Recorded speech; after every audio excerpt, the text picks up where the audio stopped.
Estamos aquí una vez más en un nuevo encuentro del Club Diletante. Esta semana traemos, hemos leído una novela. Es una novela de el escritor húngaro Sándor Márai. La novela se llama El último encuentro y fue publicada en 1942.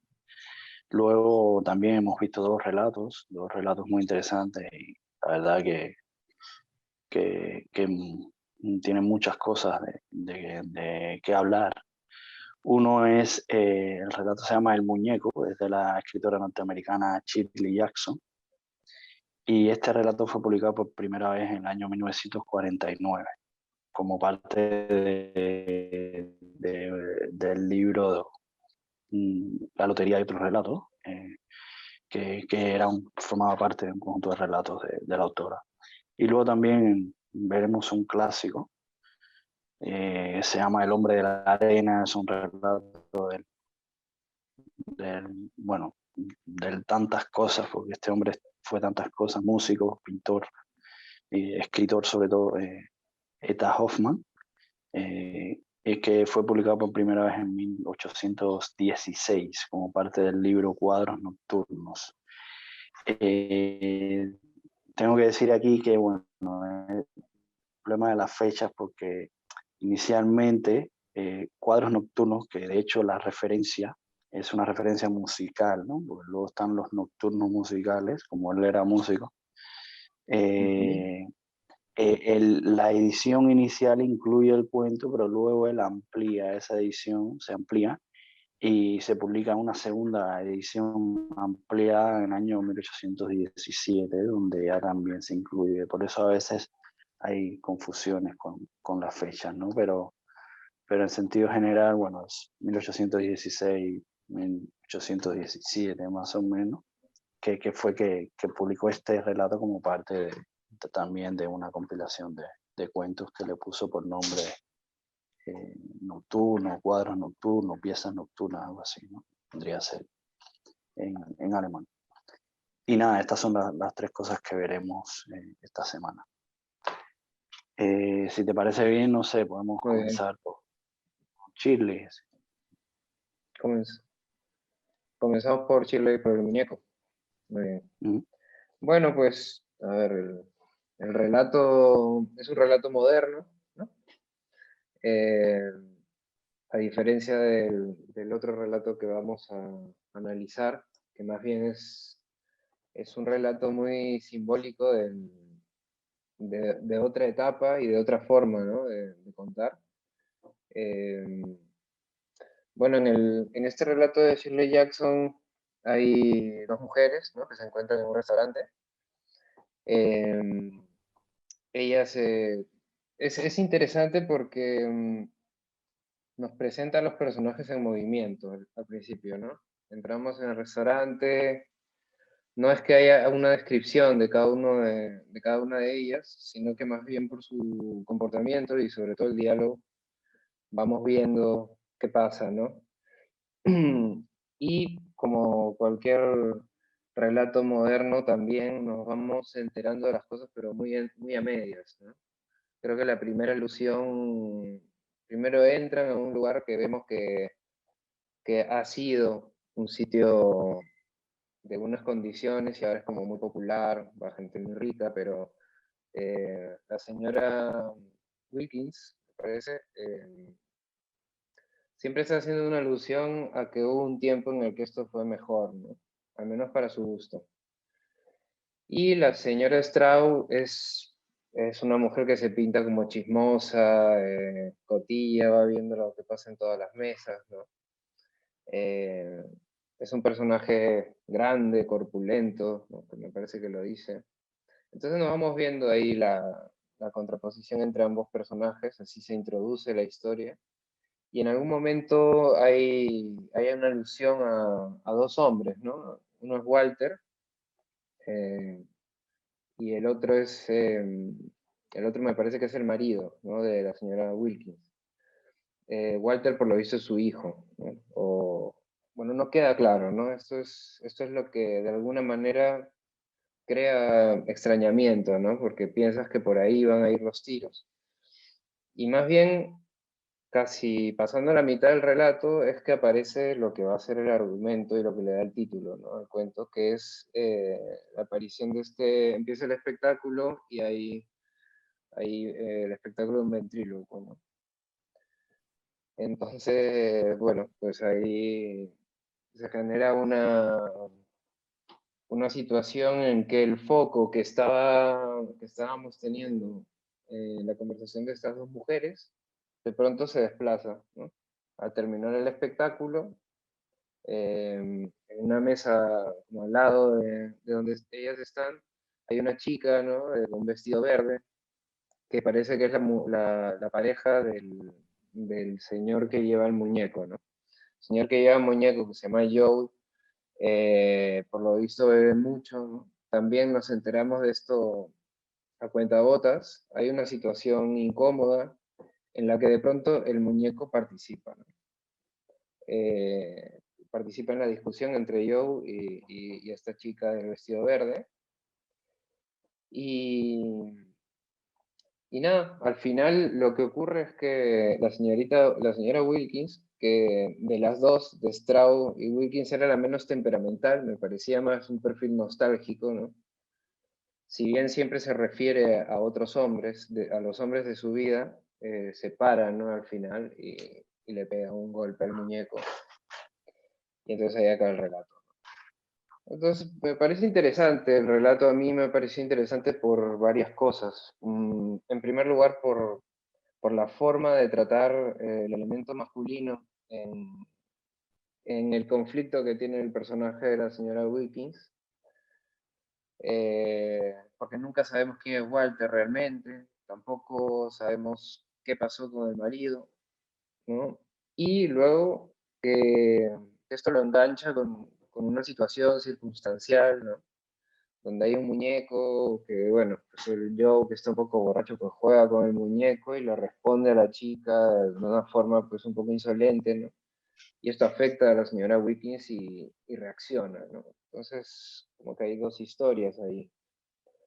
Lo único que me ha parecido, sí, es que el relato que venía siendo un relato en el que estamos conectados con estas dos mujeres, de pronto desplaza el foco de una forma que me parece un poco exagerada al conflicto del muñeco, ¿no?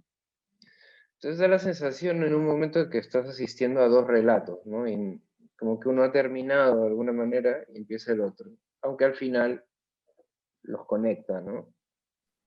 Pero bueno, eso ha sido mi lectura de este relato. Nunca lo había leído de Shirley Jackson. Me pareció...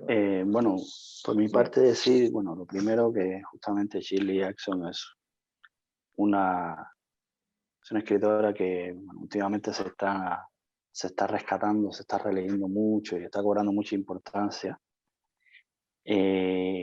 porque bueno, durante mucho tiempo se estuvo bastante, bueno, se conocía y tal, pero no era una de las grandes que se pudiera tener en consideración. Y sobre todo cuando uno lee la vida de ella o aspectos de la vida de ella, se da cuenta de todo lo que pudo pasar ella como, no solo como escritora, sino como mujer y también como madre, ¿no? Siempre estuvo un poco a la sombra de su marido. El marido, de hecho, casi que la tenía medio que recluida a las labores del hogar, a la crianza de los hijos.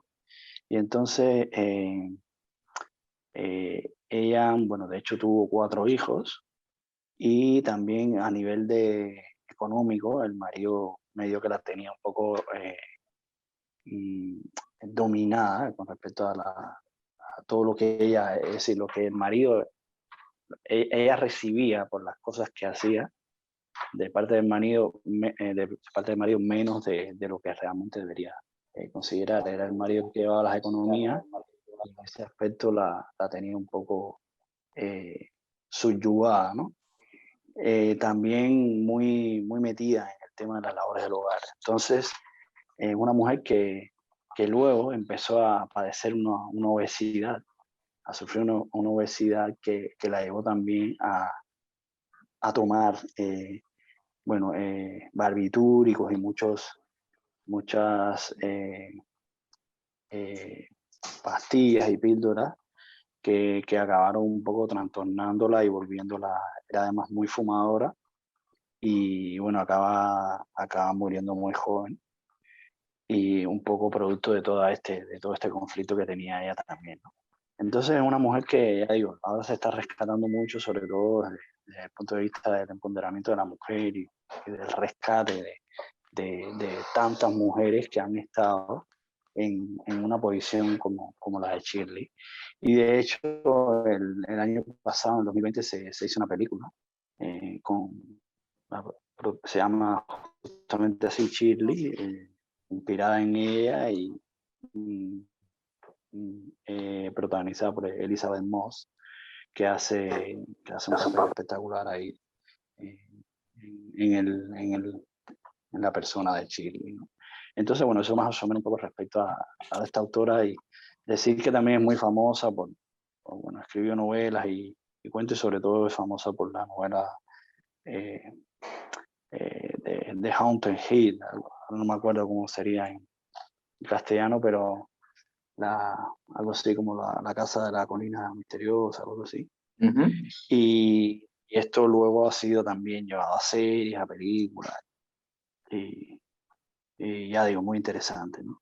Entonces, respecto al cuento, bueno, sí, todo más o menos, a mí veo un poco lo que has hablado tú ahí. A mí lo que me resulta interesante del cuento es, bueno, varias cosas. Este aspecto que dice esta segunda historia que no se cuenta, sobre todo con respecto a este Walter. Para mí, yo diría que es un hijo, es el hijo de ella, de esta señora Wilkinson, pero se deja entrever que hay como una especie de relación y de vínculo con la otra señora, ¿no? No sabemos si se casó, se fueron enamorados, o si la otra señora de algún modo lo estuvo criando, no se sabe esto, ¿no? Porque esta señora también habla de él como con mucho afecto, con mucho cariño, como que está pensando, ¿no? Eh, Sin embargo, la que recibe las cartas de Walter, que no está con ellas ahí, es la señora Wilkinson, que se supone que es su madre, y una de las informaciones, de las pocas informaciones que nos da es que Walter acaba de ser ascendido a superintendente, no sabemos Superintendente. de qué tampoco, pero como que tiene un cargo importante. Eso por un lado. Por el otro también está el ambiente que se está describiendo, la manera en que te describen, porque es solo a través de, como habías dicho tú, de los parlamentos de los personajes, de Sí, estas dos mujeres, pero se ve que hay ahí como un pasado entre comillas, de algún modo de gloria, o, o de que, bueno, esta señora iba ahí, porque ella es la anfitriona, ella es la que está invitando por primera vez a la señora Chau a que vaya al restaurante, pero ella cuenta que solía ir ahí con su marido, realmente era un lugar muy tranquilo. Sobre todo se insiste en esto, ¿no? Es que es un lugar donde mm, eh, se come bien, pero sobre todo también no es un lugar problemático, ¿no? Ni ujú, es una cosa, es más bien tranquilo. Sin embargo, luego hay como una especie de cuestionamiento, ¿no? Con respecto a cómo es que un sitio donde se da tan buena comida, no hacen espectáculos de otro modo, ¿no? Este tipo de cosas. Y todo el tiempo el cuento está estableciendo paralelismos, ¿no? sí, Que ahí donde está, ¿no? Lo curioso es que establece unos paralelismos, pero solo te muestra una parte del paralelismo, la otra se mantiene siempre oculta, ¿no? sí, sí, Y sí, esto es lo que a mí me parece, desde el punto de vista técnico, también muy bueno del cuento, porque es justamente lo que hace el ventríloco con el muñeco, ¿no? El muñeco es la contraparte, digamos, la parte ofensiva del hombre, la parte que insulta o la parte que protesta, que es el mismo hombre, por supuesto, pero valiéndose de este muñeco sí, para, para decirle a su mujer todo lo que le quiere decir, ¿no? Y todas sus protestas y sus insolencias. Y al mismo tiempo este muñeco es el que le sirve a esta señora para manifestar su rechazo ante la situación porque ella no va y le mete un manotazo al hombre, sencillamente se lo mete al muñeco, y eso me parece además una cosa muy, muy inteligente y un modo también de, bueno, ya que tú estás haciendo esto, pues yo voy a hacer lo mismo, voy a hacer lo mismo contigo y me voy a manifestar de ese modo, ¿no? Y ya te digo, a mí me resultó eh, un acierto y también me dio, bueno, ese toque de humor, ¿no? Y de burla con respecto a la situación que está pasando, ¿no? Y entonces, bueno, nada, tampoco eh, podemos decir mucho más, ¿no? Pues son relatos sencillos, pero sí que es curioso en este sentido de que como con pocos elementos, ya volvemos a lo mismo, ¿no? Con pocos elementos se puede crear una historia realmente interesante, ¿no?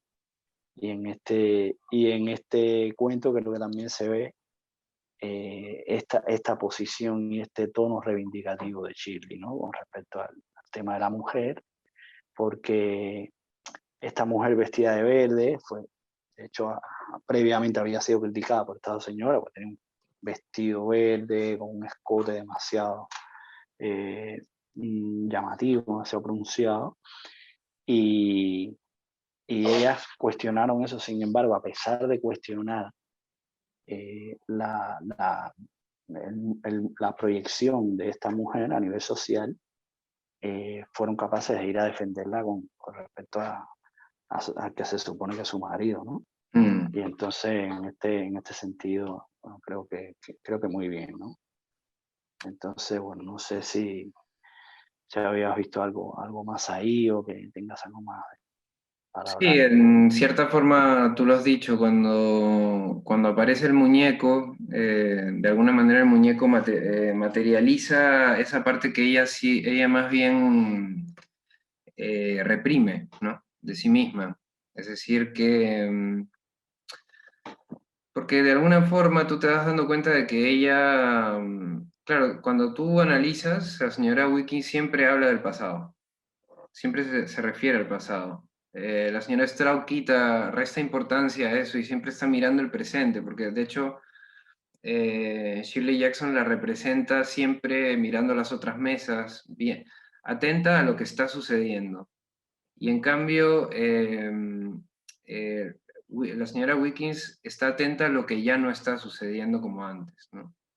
Entonces, en ese sentido, hay un complemento entre ambos personajes, ¿no? Muy interesante.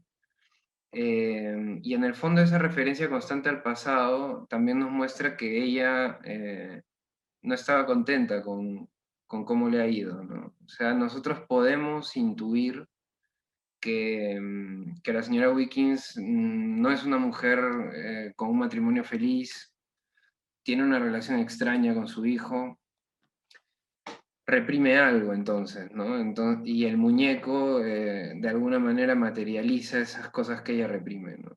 Y entonces por eso es que ella va y golpea al muñeco, ¿no? De alguna manera porque Exacto. le genera un conflicto, ¿no? El muñeco como buen instrumento del mensaje, tanto del ventrílogo de Sí. este hombre, como buen eh, medio para expresar lo que significa este hombre y lo que él es, también sirve para expresar lo que significa la señora Wilson y también para decirnos algo sobre su pasado, ¿no? Porque justamente la reacción que ella tiene con este muñeco nos está sugiriendo que ahí hay algo que es lo que hace que esta señora se manifieste de esa manera. Ujú. Y ahí y es eso que tú dices, ¿no? Que de hecho se supone o se deja entrever, se sugiere que aquí hubo algo que no estuvo bien, que ella no está contenta y que por eso reacciona de esa manera ante una situación eh, que le es ajena, pero con la que ella se siente identificada, ¿no? Y eso dice mucho de esta posible historia que no se cuenta. Y entonces, por eso, muy bien ya digo, desde el punto de vista técnico, para establecer este contraste y, y estos paralelismos y entonces dejándote una parte oculta de este paralelismo, pero que está ahí establecido. Sí. y ha ido muy bien, muy bien. Entonces, bueno, no sé si... No, bueno, sí, me parece que podemos pasar al relato de Hoffman, que es de lejos otra historia completamente. De hecho, nos sirve para hacer varios contrastes, ¿no? Contrastes interesantes que nos dejan ver también cómo se avanzó en ciertos aspectos básicos de la escritura, ¿no? Eh, pero bueno, es un relato que de entrada se tiene que leer con otro registro, ¿no? Estamos en el romanticismo, un estilo donde siempre tenemos un personaje exaltado, ¿no? Eh, tiene que haber, si no es en el romanticismo propiamente dicho, el amante desgarrado, ¿no? Que persigue, ¿no? Una pasión, pero con un sentimiento trágico, ¿no? Si no es en ese caso, es el caso de una perturbación, ¿no? Total, como es en este, ¿no? El caso del romanticismo negro de Hoffman, el romanticismo gótico, ¿no? Donde es curioso porque siempre hay, el punto de vista siempre está del lado de la sombra y no de la luz, ¿no? Es decir, sabemos que es de día en un relato romántico gótico por la sombra que se proyecta, ¿no? No por la luz que ilumina las cosas, ¿no? El autor nunca se fija en las cosas que están iluminadas, siempre se fija en las cosas que están oscurecidas, tanto en las descripciones de la naturaleza, ¿no? En los bosques, siempre hay eh, esta referencia a la boscosidad, ¿no? A lo tupido, no más bien al horizonte, ni al sol, ¿no? Ni a nada de todo esto, ni a los pajaritos, ¿no? No. Entonces es muy interesante porque todo el gran conflicto psicológico que ya existía, por supuesto, se expresa de una forma totalmente distinta, ¿no? Es decir, que em, se concentra en lo simbólico, ¿no? Es decir, que todo es simbología en estos relatos, empezando por los nombres, em, por el papel de cada uno y luego por eso, ¿no? Por todas las descripciones que se hacen, ¿no? Las descripciones, de hecho, de los propios personajes, que es uno de los aspectos que es muy interesante ver cómo lo hace Hoffman y cómo en este caso particular lo hizo Shirley Jackson, ¿no? Porque Shirley Jackson nos presenta a estas dos señoras en movimiento a través de un diálogo que genera elipsis, que no sabes exactamente cómo visten ni nada, y sin embargo tú las ves, ¿no? Lo contraponemos a la presentación romántica, que lo que ocurre es que, como en estas eh, algunas películas que hay, detenemos la acción, es decir, se detiene la escena y nos pintan a un personaje donde los verbos, y esto es muy curioso, los realizan la ropa, ¿no? Es decir, podemos decir que los pendientes caen, ¿no? Eh, las mangas aprietan, bueno, no son estos los verbos que utiliza Hoffman, por supuesto, pero es esa la idea, ¿no? Vamos hacia donde las acciones en la descripción romántica las llevan a cabo los elementos, ¿no? No es un movimiento del protagonista. El protagonista más bien se queda quieto y lo vemos como una especie de pintura impresionista, ¿no? Entonces, por ese lado, a través de la forma, es un relato que hay que verlo con un filtro, que es interesante en ese sentido, ¿no? Porque es especulativo, ¿no? Es filosófico también. Tenemos a este personaje, Nathaniel, que es el personaje alterado, ¿no? Cuyo nombre ya de por sí pues engendra un poco el nacimiento y la muerte, ¿no? Está completamente contraído. Es la muestra del desequilibrio, de la pasión en su máximo nivel, ¿no? Tanto como nace y como muere, ¿no? Es exageradísimo, ¿no? Hoy en día diríamos exageradísimo. Y este hombre pues tiene su mujer que se llama Clara, que bueno, ya para qué decirlo, ¿no? Clara, que es la claridad absoluta, o sea, es decir, mujer tranquila, racional, que lo aterriza todo, ¿no? Hoy en día diríamos la pragmática, ¿no? Y mientras tiene al marido que se hace bueno, pues está totalmente traumado por culpa de la criada, que vaya tela a la criada también, porque, bueno, para no desordenarnos, pues la historia empieza en que el hombre de arena, que es el título, era un recurso pues, que usaba la madre para que el niño se fuera a dormir, ¿no? Porque si no se iba a dormir, bueno, porque iba a venir el hombre de arena y le iba a tirar arena en los ojos, y entonces los niños pues se iban a dormir corriendo, ¿no? Pero él, que es este personaje Nathaniel, ya de niño parece pues que tenía digamos, una tendencia al oscuro, ¿no? A pensar siempre que las cosas eran peor de lo que parecían, y rebusca, ¿no? Intenta encontrar la manera de saber quién es el hombre de arena, porque no le cree a la madre que le dice que no, que es un cuento, ¿no? Y entonces la criada, con muy mala hazaña, le dice que el hombre de arena existe, ¿no? Existe, y además que no solo existe, sino que es una cosa terrible, ¿no? Y entonces ya a partir de aquí, Nathaniel vive una paranoia, ¿no? Él ve a un hombre además que es horrible, te lo pinta pues que es Coppelius, ¿no? Que por lo visto era una persona con la que el padre hacía unos experimentos de alquimia, ¿no?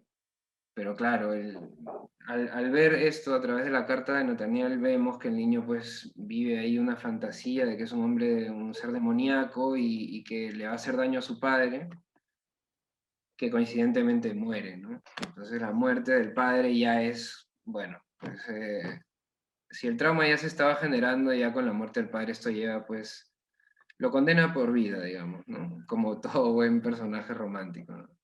Ya está condenado de por vida, y este trauma de la infancia revive, y es la razón de la carta de Nathaniel, porque encuentra a un hombre, eh, me parece que se apellida Coppola, ¿no?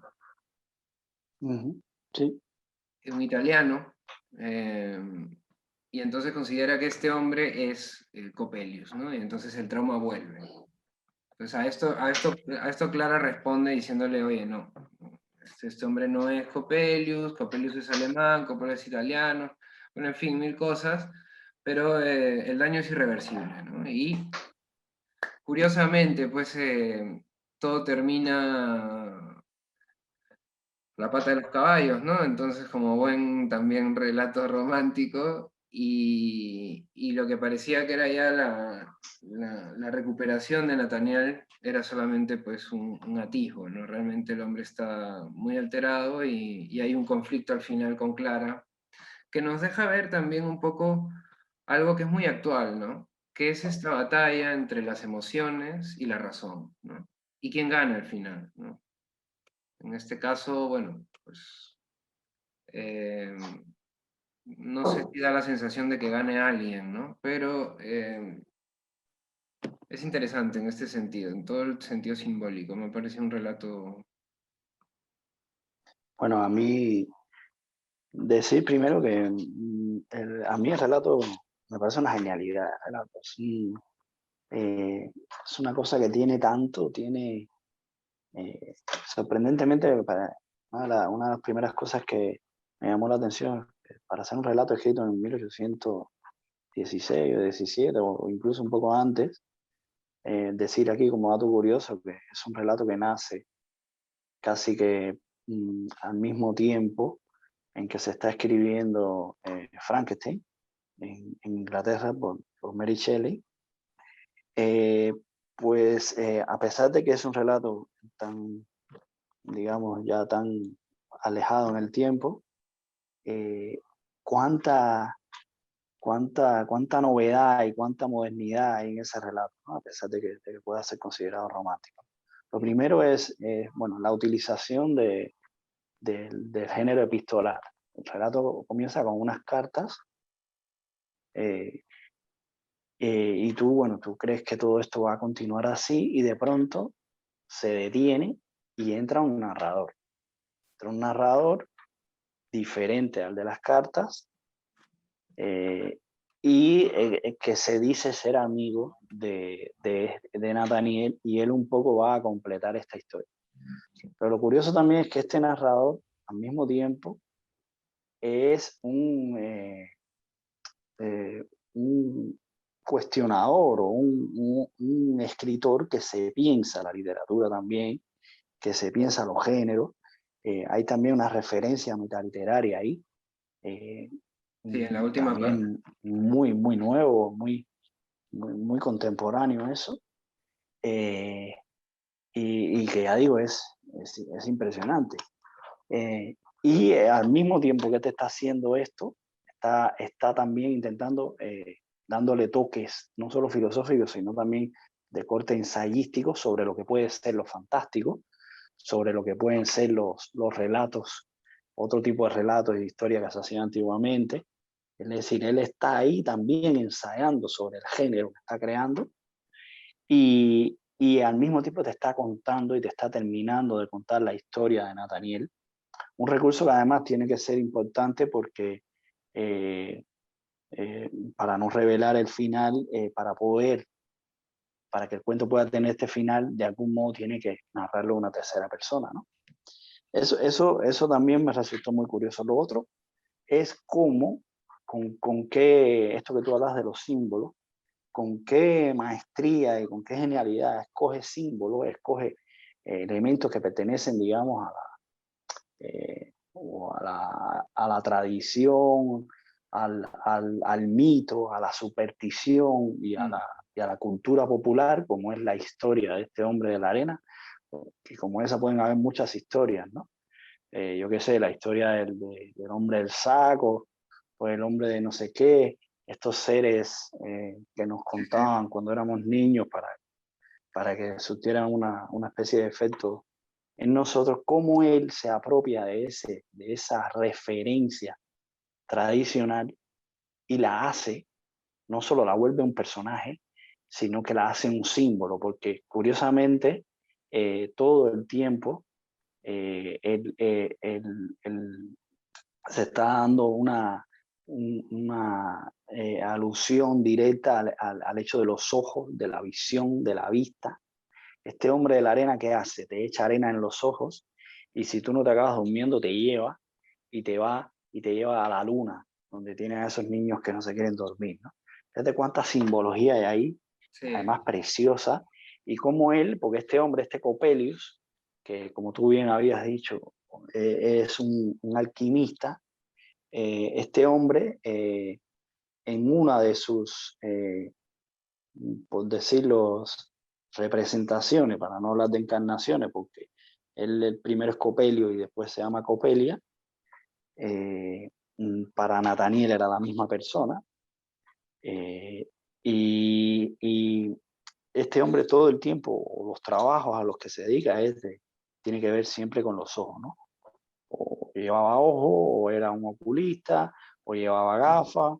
Sí, siempre se está haciendo esa referencia como la parte, digamos, del órgano de la vista, sobre todo como un símbolo de lo que tú ves o no puedes ver, ¿no? Que es también todo el trasfondo que tiene el cuento, ¿no? Eso, entonces digo, ya, eso también es un elemento importantísimo que a mí también me ha gustado mucho. Y luego lo otro es lo que habías dicho tú del cuento de la Shirley, aquí también está muy reflejado también, que es el tema del cambio de perspectiva y de objeto, ¿no? Porque el cuento empieza con estas cartas, luego dejan de existir las cartas y entra este narrador, y cuando tú empiezas a leer el relato, tú dices, bueno, esto, el hombre de la arena, ¿qué tiene que ver con esto? Y luego, lo que aparentemente iba a ser un relato sobre el hombre de la arena y un supuesto tal, cambia el objetivo y te empieza a contar sobre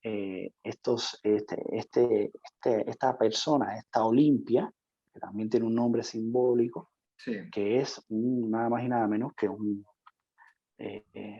muñeco, ¿no? Un androide, un maniquí que es una persona que le están intentando estos grandes científicos de la época y estos alquimistas de que cobre vida, ¿no? Y ya digo, de pronto el cuento da ese giro, ¿no? Y tú dices, uy, ahora esto es otra historia, ¿no? Ahora me vas a contar la historia de Olimpia y de esta mujer de la cual, por supuesto, la referencia es Nathaniel, ¿no?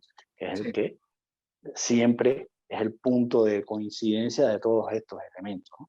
El hombre de la arena, el de protagonista. Copelio, de Olimpia y de Clara, ¿no? De todas esas. eh, y entonces ya digo, es un armazón, es un cuento extraordinario con toda la complejidad que tiene en su estructura, ¿no? Luego también, algo que me llamó la atención era también lo que vimos en Shirley, este paralelismo, ¿no? Entre bueno, el mundo fantástico y la realidad, el mundo de la imaginación, el mundo de los sueños y el mundo de la razón, ¿no?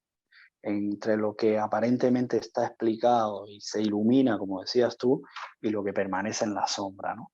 Y es curioso porque este personaje de Nathaniel, además está escrito de una manera tan extraordinaria que no te necesita engañar, el narrador no te engaña en ningún momento porque incluso te está diciendo, y el propio Nathaniel se lo dice, yo Ujú. sé que el hombre de la arena no existe, mi madre me lo ha dicho, pero es que él al final se acaba convenciendo a sí mismo de que por más que él no quiera creer que existe, él tiene la seguridad de que existe y de que es este hombre, ¿no? Él, por una parte, está eh, encarnando lo supuestamente fantástico en un personaje real y luego acaba eh, encarnando o dándole vida y considerando real a un personaje que es irreal, que es inhumano, que es esta muñeca, ¿no? Esta simbiosis es Sí, la que se establece ahí eh, y este paralelismo, ¿no? Porque es curioso eso, él se cree que existe este hombre que en teoría es inexistente, este personaje, y luego considera como real a esta persona Olimpia de la que él se acaba enamorando, ¿no? sí. Y entonces es brutal esa transformación que él sufre ahí y esa interferencia de los dos mundos que se establece a través de él, ¿no?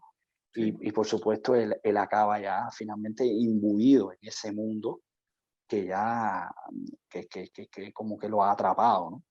Eh, hay también otros elementos curiosos, por ejemplo, hay un momento cuando él está eh, hablando con Clara, ¿no? Que él le dice, fíjate lo que él le dice a Clara, ¿no? Que además es una mujer, como tú habías dicho, la, la, la ideal, la auténtica mujer racional, ¿no? De esta ilustración, de este pensamiento Sí, bueno, es objetivo, la razón, ¿no? La razón la razón, ¿no? Pues hay un momento que él le dice a Clara, eres un autómata, inanimado y maldito. Él le está diciendo a su propia mujer que es un autómata, ¿no? Y luego él se acaba enamorando y no, acaba considerando claro, como la además mujer ideal al exactamente. verdadero autómata, ¿no? Sí, Que sí. es No, esta Olimpia y que... termina tratando de matar digamos, a Clara, que es la mujer que existe, ¿no? Entonces, Exacto. sí, tiene una serie de... Bueno, Eso por un lado.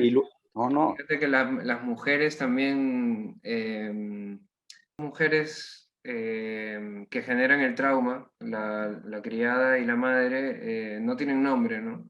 Y en cambio Clara y Olimpia, que son las proyecciones del trauma, sí que lo tienen, ¿no? Entonces, sí, o sea, y así como esto, pues hay una serie, ¿no? De símbolos. em, sí, o sea, visto desde el registro de la época, de lo que significó ese tipo de relato también, ¿no? Definitivamente uno lee esto y luego piensas un poco en Alan Poe, ¿no? en el relato gótico, que incluso hoy mismo, en otras facetas, se sigue utilizando, ¿no? Y para mí lo más interesante del relato es un poco la inquietud histórica que se vislumbra, ¿no? El hecho de la explicación psicoanalítica, por ejemplo. O sea, cuando Clara le explica a Nathaniel qué es lo que ha pasado, se remite a lo que le ha sucedido en la niñez, ¿no? Entonces, y de hecho Nathaniel, cuando hace el recuento, para explicar lo que ha sucedido, tiene que explicar primero su origen y también, o sea, retrocede a la infancia y coloca el trauma en la infancia, ¿no? Con lo cual estamos ya ante una figura que para nosotros hoy en día es totalmente normal, ¿no? Es decir, generalmente cuando uno tiene un problema, ansiedad, bueno, en fin, cualquier cosa, una depresión, lo que se hace un poco es reestructurar un poco la historia de la infancia, ¿no? Para ver si ahí se ha generado algún trauma, que es por eso que estás uno sufriendo en su presente, ¿no? Y ya aquí Y aparece, ¿no? luego, bueno, en el caso mío, eh, bueno, otro elemento que te decía que yo había notado, hay un momento cuando él ve por primera vez a través, él se esconde, ¿no? En la habitación, en el despacho de su padre, y a través de la rendija de la puerta, él ve a este Coppelius y ve que su padre y que Coppelius están haciendo cosas ahí de alquimia, de chispas, de fuegos y cosas, y de pronto lo descubre, este Coppelius lo descubre, y Coppelius lo agarra cuando él tenía creo que 10 años, y lo lleva para encima de la pira que están ahí, de la hoguera, de lo que Se están le haciendo empieza a ahí. quemar el pelo, de hecho. Exacto, y entonces este Copelio coge como una especie de carbón encendido y quiere como quemarle los ojos, ¿no? Sí, Y, ¿quieres exacto. ojos? Son unos ojos que nos están viendo.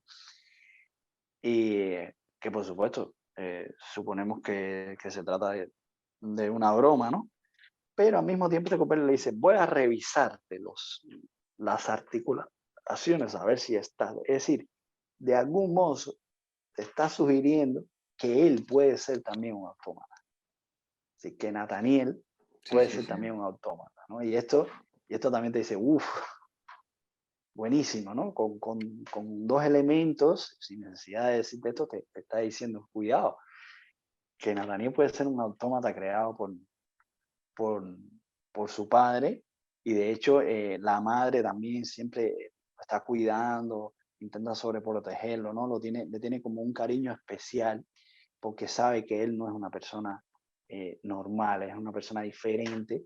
Y ya digo, ya no solo por la locura o por los problemas o los trastornos mentales que está pasando, sino porque puede ser Te que deja sea también ahí un que puede ser autómata, un autómata también, ¿no? Y en ese y sentido, también que por eso él se haya enamorado de una manera tan apasionada, tan ferviente de este otro autómata, ¿no? ujú, sí, Y es sí, ¿no? curioso también cómo el tema bueno, ya te digo, es que tiene mucho, ¿no? Tiene tanto que es espectacular. También el tema de, mm, eh, de cuál es la mujer que es la mejor mujer para él, ¿no? Y es esa mujer justamente que casi que no dice nada, ¿no? Que lo Ujú, único que hace es escucharlo, que no lo contradice, que le presta atención, ¿no? Porque cuando él está, cuando él empieza a enamorarse de Olimpia, Olimpia lo único que hace es, solo suspira. En cambio, cuando él hacía lo mismo con Clara, que le leía sus textos, le leía sus poemas, pues de pronto Clara, como este tipo que pesado es, o que aburrido, o se ponía a tejer o a bordar, por cuando no también le llevaba la contraria, ¿no? Y le decía, oye, que se te va la olla. Y ujú. entonces, sin embargo, ella, digo, la otra, que es la única que lo escucha, es la por la que Es él la que lo siente entiende, mayor ¿no? devoción, incluso la defiende, ¿no? Ante sus amigos, le dice, ustedes no tienen ni idea de la sensibilidad que ella tiene, ¿no? Y esto es lo otro también que tiene el cuento, que al principio todo tiene un tono que ya digo, luego este hombre fue gran influencia de autores posteriores como Poe, como tú habías dicho, como Baudelaire y una serie de gente. Pero el tono que primero tiene el relato, muy, muy bien conseguido también, que es este tono de un poco de terror, de miedo, de atmósfera, recuerdo las atmósferas que luego creaba Poe con estos personajes que están o influidos por alguna droga o tienen un trastorno mental que hacen que no vean la realidad como la ven los otros.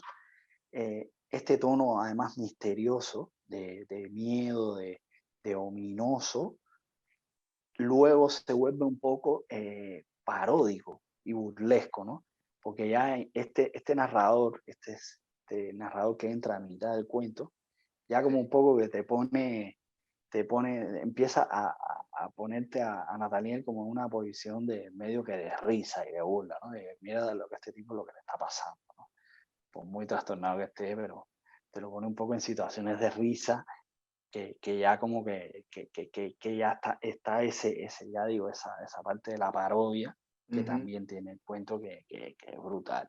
Te digo que tiene tantas cosas que Sí, es maravilloso, sí, maravilloso. esa última Ya digo, a parte mí, creo que le hace también, le da un toque realista, ¿no? El relato, lo objetiviza y un poco luego, más, ¿no? sí, luego, ya digo, esto no lo puedo decir con total seguridad, pero casi, casi podría decir que, por ejemplo, Gisco tiene que haber bebido mucho de, de Hoffman, de la literatura, porque sobre todo la parte final me recordó, bueno, sobre todo la película Vértigo, este tipo de cosas. Yo veía ahí el cine de Gisco, mm, ya digo, en la manera también que tiene Hoffman de focalizar las cosas, de presentarte las escenas y los personajes espectacular. Y ya digo, muy, muy bueno, muy bueno. Un relato maravilloso. Entonces, bueno, no sé si tienes algo más. no, yo por mí está también muy bien el relato. Sí, sí, muy bien, muy bien. Entonces, bueno, ya podemos pasar entonces a la novela, Ah, la novela al último de Maray. encuentro de Sandro Maray. ¿Qué, qué te pareció?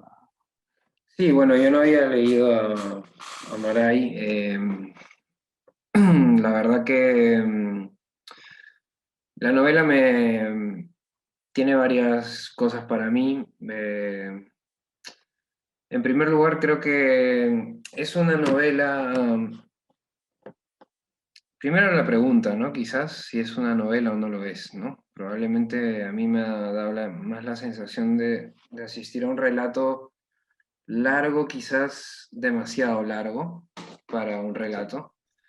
Em, Creo que el relato tiene dos partes claramente señalables, ¿no? Y que de alguna manera para mí me sirven para hacer mi diagnóstico de esta novela, ¿no?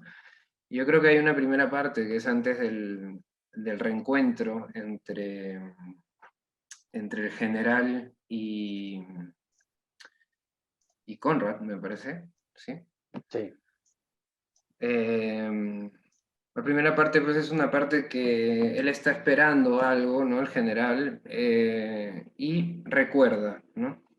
Recuerda la relación desde muy pequeño que tuvo con este amigo Conrad, un aliado, digamos, eh, donde también asistimos a una contraposición de personajes, ¿no? El general más bien tiene todo fácil en la vida, el otro es más bien una persona que tiene una situación más humilde, pero al final terminan haciéndose muy amigos, ¿no? De una lealtad y de estas amistades y lealtades también muy románticas, ¿no?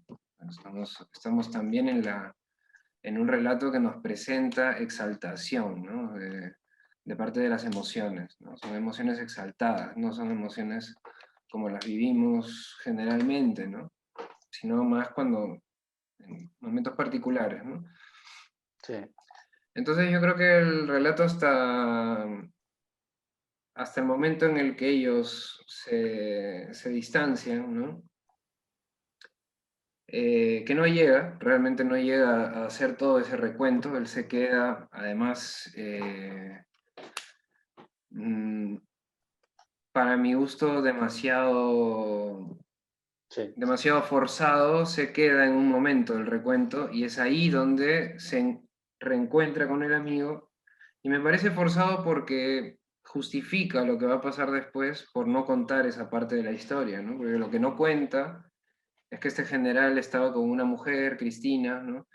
Y que por lo visto, pues con este amigo, un triángulo que además es arquetípico absoluto, ¿no? Donde hay una mujer, y por lo visto bellísima, el general es su pareja y al estilo Pearl Harbor, el amigo pues lo traiciona y está con ella, ¿no?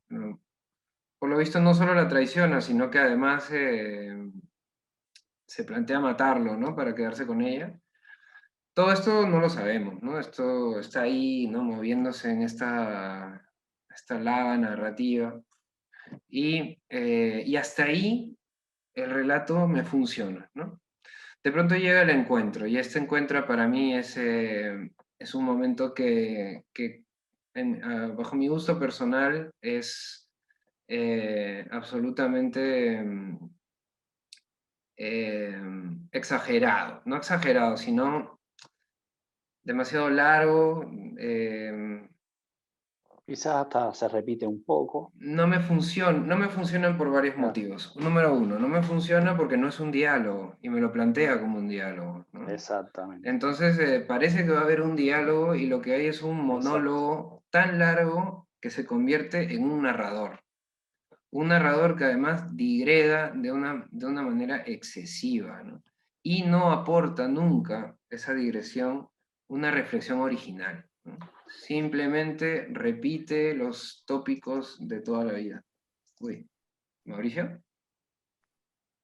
Te volviste a pixelar, tío. Sí, pero tú también, ¿ah? O sea, los dos no... o sea, yo me pixelo para Yo es ti que, y tú me yo es que no pixelas para mí. sé, yo es que no sé, ya yo no sé ni qué hacer porque cuando te pixelas, yo digo, bueno, déjame no moverme, pues sí, para salir bien en la Sí, foto, pero qué raro, tío. No sé qué no sé qué pasa. está pasando, tío. No sé si eres tú o soy yo, pero yo diría que eres tú, ¿eh? Sí, puede ser, no sé, porque, bueno, yo tengo la misma conexión de siempre, pero puede ser que esté fallando. No sé si, bueno, Eh, seguimos y a ver qué pasa. sí, no Eh, sé, no te escuché, me quedé. Bueno, volvemos a hacer el recuento para empatar esto, porque hostia puta, ¿vale? No, estabas hablando de esta segunda parte sí, de. bueno, ya cuando llegamos pues a la segunda parte, como te digo, ¿no? Me parece que es una parte que se hace muy larga. Por un lado, creo que hay un problema de que se nos propone un diálogo, lo cual la verdad que nos genera expectativa como lector, porque ante lo que nos han contado, pues tú esperas un diálogo, digamos, un ajuste de cuentas, ¿no? Pero lo que vemos es un monólogo total.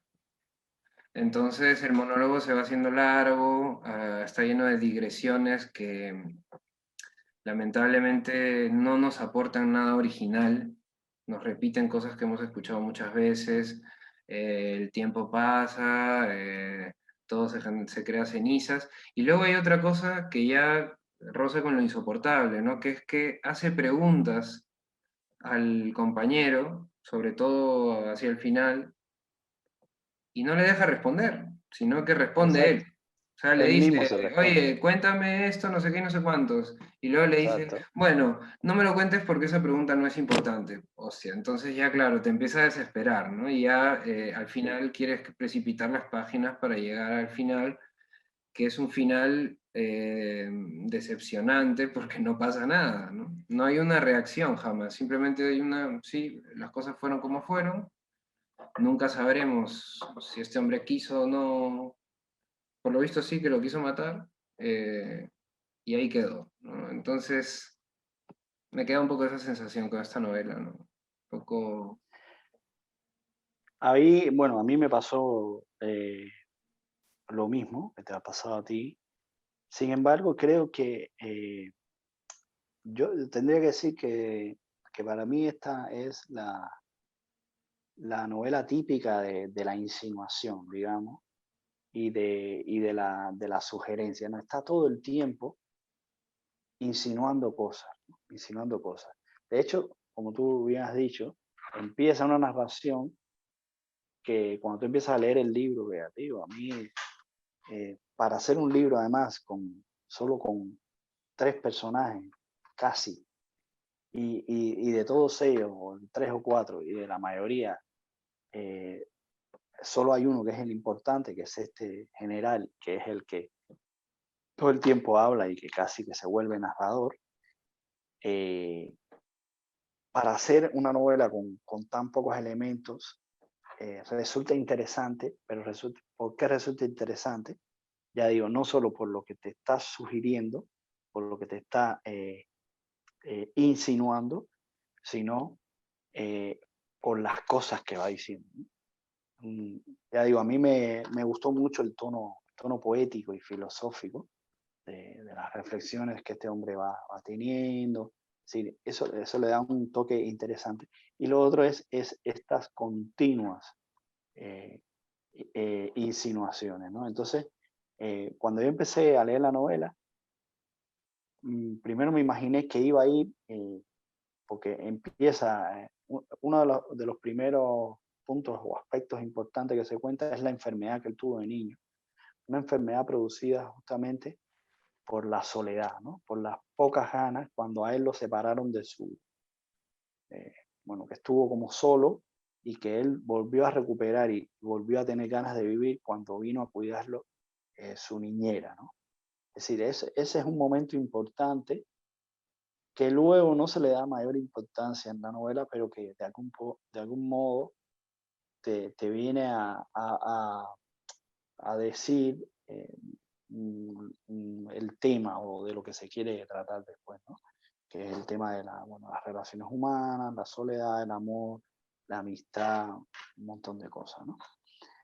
Eso es lo primero. Luego entonces pasa a esta relación y aplicarte esta relación con este amigo que incluso tú dices, bueno, a ver qué es lo que se va a tratar aquí. Incluso yo dije, esto va a ser una novela sobre el tema de la amistad, incluso el homosexualismo, hacia dónde va esto, ¿no?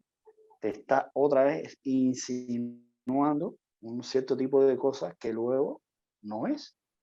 Luego hay otro giro y pronto tú te das cuenta que no iba por ahí la cosa, que la cosa va por otro lado, ¿no? Y empieza con este tema, y ahí ya es cuando empieza a revelarte un poco más de elementos sobre el supuesto misterio que hay, que es que él se había casado, y tú dices, bueno, aquí seguro que hay el típico triángulo, y efectivamente, ¿no? Te vuelve a dar el típico triángulo, tú dices, bueno, otro misterio que se va revelando, que te lo vuelven a revelar, pero luego te vuelve a poner otro misterio porque tú dices, bueno, ¿qué pasó aquí? Y es cuando nos damos cuenta de esta tercera o cuarta revelación, que son revelaciones además que solo vienen de una parte, ¿no? Que es de que este supuesto amigo de él ha intentado matarlo, ¿no? O eso es lo que él cree, lo que el general cree. Luego también nos vamos dando cuenta de que supuestamente estuvo con este amigo, lo traicionó no solo intentando matarlo, sino estando con su mujer. Eh, y ya digo, llegó un momento, a mí me pasó como a ti, que ya yo digo, bueno, si no lo deja hablar, por lo menos de pronto aparezca un arma, la coja y mate al amigo al supuesto amigo, ¿no? Pero qué va, y ahí ya llegó el tipo y seguía insistiendo y era eso, ¿no? bueno, yo quiero que me respondas a una pregunta, pero luego no lo dejaba responder, y luego lo único que se estaba haciendo, eh, respondiendo a las mismas preguntas era él. Y llega un momento que, ya te digo, el que tenía ganas de matarlo a él era yo. Porque llega un momento que te desespera este hombre, ¿no? Que tú dices, bueno, tío, está bueno, ya no me repitas más esta historia, no No, me vengas más excesivo. por ahí, Ese sí. que es lo que tú dices, ¿no? Que ya se vuelve forzado.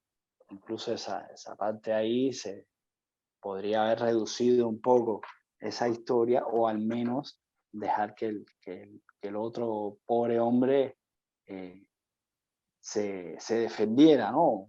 O intentara alguna respuesta, pero claro, eso también sería, eh, matar de algún modo la supuesta, la supuesta tensión y el supuesto misterio que quiere dejar reflejado la novela, ¿no? Pero realmente, hay ahí cierto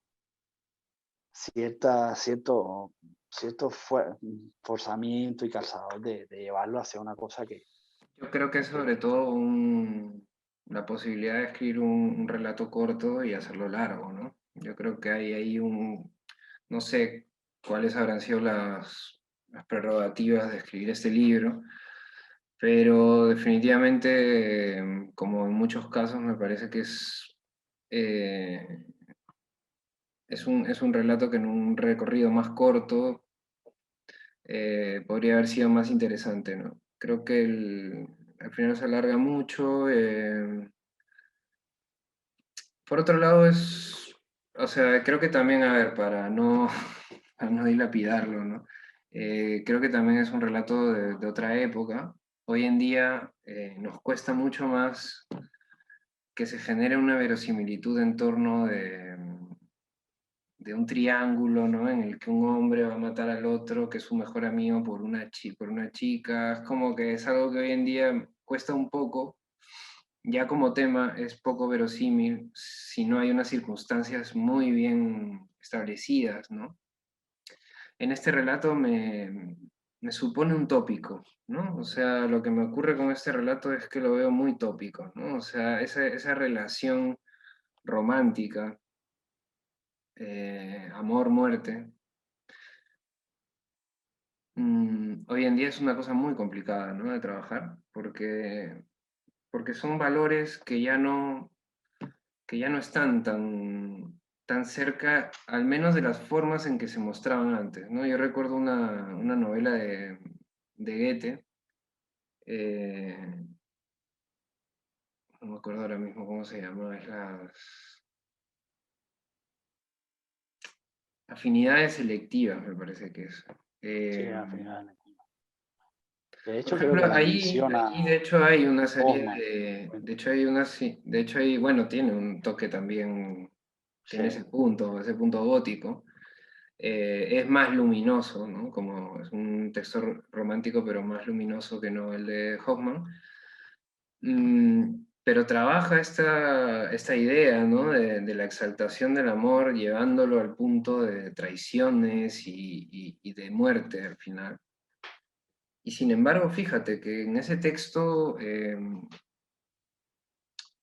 a pesar de haberlo leído el año pasado, creo, hace 2 años, pues es muy verosímil, ¿no? En este caso creo que pierde una gran oportunidad, ¿no? Yo creo que esa última decisión, ¿no? De hacer ese diálogo, me parece que ahí pierde un poco, ¿no? Creo que no, tendría que haber pasado algo, yo creo que era muy importante que pase sí. algo, ¿no? Esa contención de la que tú dices sí es verdad, la insinuación, ¿no?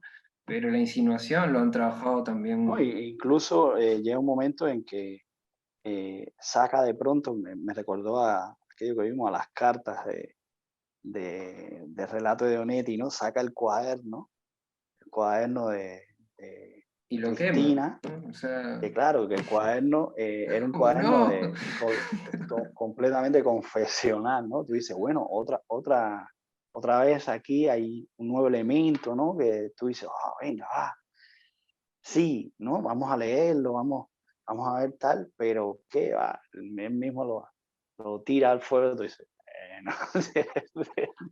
¿Qué? Bueno, en ese Y a ver, entonces, en ese sentido, quizás, por ejemplo, contraponiéndolo a yo, Brecht, yo creo, yo Brecht, que creo es el que te que, decía lo que iba a pasar en la escena antes de que la exacto, escena se dé, en este caso lo que te dicen es, mira, acá tengo la solución y la tiro al fuego, ¿no? Y te exacto. jodes un poco, de cierta forma, Yo, porque te yo, quedas creo, ahí. yo creo que de algún modo la venganza de este personaje con su amigo y con su mujer, con esta traición, es justamente no dejarlo hablar, ¿no? Al final es como, Y con nosotros mira, también, ¿no?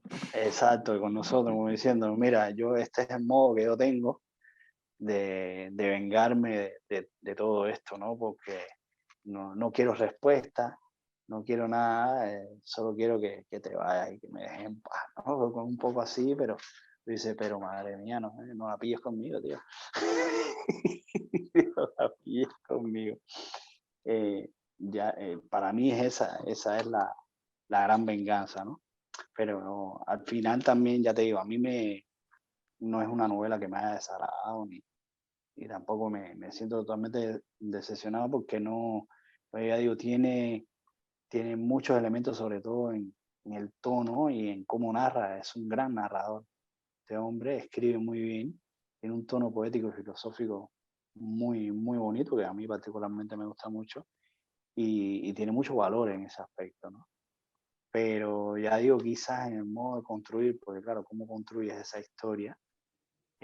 Tratando de salirte de los tópicos, como dices tú, y tratando de mantener esa tensión hasta el final sin que se te caiga, ¿no? Se estructure o parezca forzado el relato. Entonces sí, es muy complejo. Pero bueno, de eso se trata, ¿no? Si quieres, mira, puedo leer para que más o menos tenga una idea del tono. Aquí, por ejemplo, ya casi al final, cuando él está, que lo tenía por aquí, cuando él está una oportunidad más, ¿no? De que tiene él de que dé una respuesta, ¿no? Ya cuando se está yendo el amigo, eh, el amigo le dice, dos preguntas, dice de repente Conrad, con voz apagada. Dijiste dos preguntas, ¿cuál era la otra? ¿No? Y entonces dice él, la otra, repite el general, se inclinan el uno hacia el otro como dos viejos cómplices que temen las sombras de la noche y también de las paredes y también que las paredes oigan. La otra pregunta repite en un susurro. Si no has respondido a la primera, mira, dice en voz muy baja, el padre de Cristina me acusó de haber sobrevivido. Se refería a haber sobrevivido a todo, porque uno no solamente responde con su muerte, aun siendo esta una buena respuesta. También es posible responder sobreviviendo a algo. Nosotros dos hemos sobrevivido a una mujer, tú al marcharte lejos y yo al quedarme aquí. La sobrevivimos con cobardía o con ceguera, con resentimiento o con inteligencia. El hecho es que la sobrevivimos. ¿No crees que tuvimos nuestras razones? ¿No crees que al fin y al cabo le debemos algo, alguna responsabilidad ultratumba a ella, que fue más que nosotros, más humana, porque murió respondiéndonos así a los dos, mientras que nosotros nos hemos quedado aquí en la vida? Y a esto no hay que darle más vueltas. Tales son los hechos. Quien sobrevive al otro es siempre el traidor. Nosotros sentíamos que teníamos que vivir y a esto tampoco se le puede dar más vueltas porque ella sí que murió. Murió porque tú te marchaste. Murió porque yo me quedé, pero no me acerqué a ella. Murió porque nosotros dos, los hombres a quienes ella pertenecía, fuimos más viles, más orgullosos y cobardes, más ruidosos y silenciosos de lo que una mujer puede soportar, porque huimos de ella, porque la traicionamos, porque la sobrevivimos. Creo que al final, de algún modo, esta es, si podemos decir que hay una tesis, esta es la tesis, ¿no? De algún modo que es la gran venganza o la gran conclusión, la gran respuesta a la que él llega, y es que un poco me recordó también al concepto de héroe este que vimos con Joy, ¿no? aunque su mujer lo haya traicionado, para él es ella la que ha respondido con su muerte, ¿no? Sin embargo, el hecho de que él permanezca vivo es como un modo de seguir siendo un cobarde, ¿no? De no tener la valentía suficiente como para enfrentarte a las cosas de la vida con total interés, aunque te cueste la vida, ¿no? Como dato curioso, pensemos que este hombre acabó suicidándose en los Estados Sí. Unidos. Es decir, de algún modo está ese concepto, ¿no? Sobre la existencia, sobre el miedo ante las cosas de la vida y sobre las posibles acciones que tomamos, porque él es víctima, pero de algún modo acaba también considerándose victimario o culpable de su propia desgracia, ¿no? Mm. Entonces, creo que en el fondo, bueno, tiene muchas más cosas, ¿no? Hay reflexiones realmente muy interesantes a lo largo de la novela, que como tú decías, casi que no parece una novela, a veces parece hasta un ensayo, ¿no? Eh, me recordó también a textos de Camus, por ejemplo, este tono de novela filosófica, ¿no? Y ya digo, eso es para mí lo que le da interés a la novela, porque si nos atenemos solo a la historia, al argumento, realmente resulta un poco manido o quizá decepcionante, ¿no? Pero por lo demás, ya digo, una lectura interesante también. Y, y ese vuelo poético incluso inspira bastantes cuestionamientos, pensamientos bueno, que vale la pena, ¿no? No es un libro tampoco No, a ver, menor. esto también hay que decir que va a gustos, ¿no? Cada uno tiene sus gustos. Exacto. Yo personalmente disfruto más la primera parte porque hay más movimiento, pasan cosas. La segunda parte es un poco un truco de ocultamiento de una información, ¿no? Y eso es algo que es difícil de hacer y que generalmente genera pesadez o incomodidad en el texto, ¿no? En ese sentido podríamos decir quizás Sí, creo que que lo dilató demasiado. Lo tiene dilató alguna mucho. relación con Samantha Schweblin, por ejemplo, con Onetti, textos que hemos leído, en el que el lector no está cómodo porque no se le da la información, pero al final siempre hay como una especie de vuelta o de ola que deja una resaca y cada resaca te deja un dato más, ¿no? En este caso me parece que peca un poco de no dejarte suficientes cosas, ¿no? De qué agarrarte. Entonces, y que al final lo que está en juego no es una información relevante para el lector. O sea, quizás ahí está el defecto que yo le encuentro, que quizás el lector no está buscando lo que el general te está ocultando, ¿no? O sea, tú lo que quieres saber es el destino de esa amistad, ¿no? O sea, qué pasó con esa amistad y qué va a pasar con esa amistad, ¿no? Y a cambio lo que tienes es un poco un thriller, ¿no? Te quieren hacer un poco quién mató a quién, pero eso a nosotros al final no, o sea, no mató a quién, sino me quiso matar o no, no resulta tan interesante eso, ¿no? Entonces, quizá ahí está el tema, ¿no? Que quizá uno va por un lado y entonces la historia no, y ahí se hace pesada, ¿no? Pero bueno, yo siempre pienso también que es bueno leer historias probablemente menores, ¿no? De estos autores, porque a lo mejor este autor tiene pues novelas más, Sí, no, digamos, esta no es. más importantes, ¿no? Pero es interesante leer estas novelas porque a veces tienen unos retos técnicos no bien resueltos y esas resoluciones equívocas más bien a uno le sirven para ver por dónde y cómo si funcionan, ¿no? En ese sentido creo que es interesante, ¿no? Sí, sí, sí. Sí, no, siempre te acaba aportando algo, como, Sí. como todo. Ya digo, más allá de esto, a mí, ya digo, me aportó bastante ideas y cosas, incluso reflexiones interesantes, ¿no? Cosas que dentro de lo posiblemente manido, a nivel reflexivo y filosófico, lograba tener cosas realmente interesantes, ¿no? Valiosas, ¿no? Ujú. Como esto que leí ahí, está llena, el libro está lleno de este tipo de reflexiones así, ¿no? Esto de el traidor, que ya Sí, digo, pueden parecer un poco...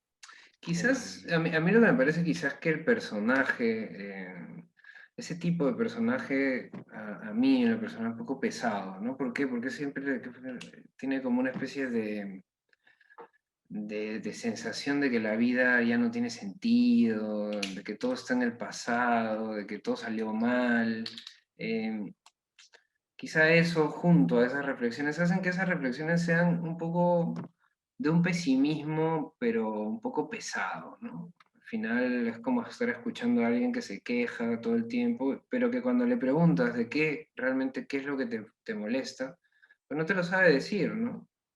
Y de hecho es en este caso, porque es el caso de una persona que hace unas preguntas, pero no quiere que le respondan. O sea, en ese no le sentido, interesa, ¿no? a lo mejor pinta bien a una persona mayor de según qué tipo, porque a veces pasa eso, que es como que no te dejan hablar y, y están siempre en su misma pelota, ¿no? Y Sí, el otro está ahí sentado todo. exacto, lo único que quiere es descargar su trauma, su dolor o su problema, ¿no? Claro. A él le da igual que tú se lo soluciones, se lo expliques, se lo quieras explicar. Es lo que quiere es descargarse y ya está, es una descarga. En el fondo, el libro acaba siendo una, eh, una descarga de un problema, un dolor o un trauma, una cosa que, que lo escribes para sacártelo de dentro, ¿no? Mm, O, como cuando vas a un psicoanalista o a un psiquiatra que tú descargas ahí todo eso y se te pasa el cabreo, ¿no? sí, sí. Entonces, Pues esto es un una poco lo que hace. madrugada de descarga, ¿no? Y nosotros Exacta, escuchándola, exactamente. bueno, es eso, ¿no? Que tiene ese punto que depende. Sí, sí, depende. A ver, si a uno le va a hacer estas reflexiones, ¿no? Un poco así, pues bueno, pues tiene puntos, ¿no? Yo personalmente me quedo más con la primera parte que es más ágil. De hecho, me gustó mucho porque cuando empecé, bueno, es que la mitad de la novela la leí de una sentada, fue muy rápido, porque es un lenguaje muy ligero. Luego cuando vi que había muerto en Estados Unidos, pensé, mira, acá hay una influencia como la vimos también en Doblatov, ¿no? Que tiene un estilo que es especial porque tiene algo de esa vieja, de toda esta tierra de la Unión Soviética y toda esta parte, ¿no? Pero con la agilidad del texto norteamericano, del cuento, bueno, de la narrativa norteamericana. Y luego más bien pasa a otra cosa un poco más dostoyevskana, ¿no? O sea, más de tortuosa, ¿no? Y entonces ese cambio a mí me chocó un poco, ¿no? Pero bueno, como digo, es interesante. Y Sí, sería sí. interesante leer, quizás buscar alguna obra suya que sea significativa, ¿no? Sí, A ver por dónde iban los tiros también, ¿no? Quizá eso da más luces para entender esta novela también. sí, sí. No, y desde luego es un, bueno, es un autor también que eh, tuvo que huir de su país en la La vida es época del complicada. comunismo y todo eso, y estuvo silenciado, estuvo censurado y luego es que otro de los que se han ido recuperando a lo largo del tiempo y bueno, es que es un autor importante, no, no es cualquier autor. No, no, no. Pero ya digo, a veces por problemas de extensión no podemos leer las mejores obras y bueno, a veces puede pasar este tipo de cosas, ¿no?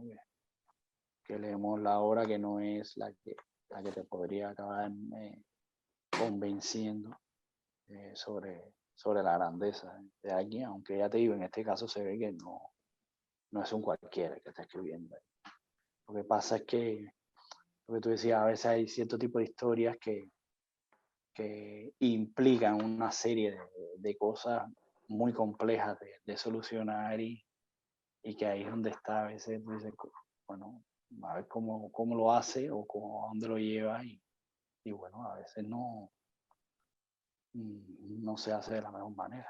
No, bueno, además la obra es- de todos los escritores básicamente sí, importantes tienen algunas obras muy simbólicas, muy significativas, y luego tienen un registro de obras menores, ¿no? Que sin embargo son interesantes también. A lo mejor esta novela también tiene algún reflejo autobiográfico, ¿no? Que sería interesante ver, pero claro, sí, todo tiene ese punto, ¿no? sí, sí, muy bien. Bueno, pues no sé si tienes algo más No, que yo por mi añadir parte han sido lecturas interesantes, ¿no? sí, sí, la verdad Variopintas que sí. también, la verdad que cada una en un registro completamente distinto, ¿no? De lugares diferentes también, o sea que ha Exacto. sido muy interesante.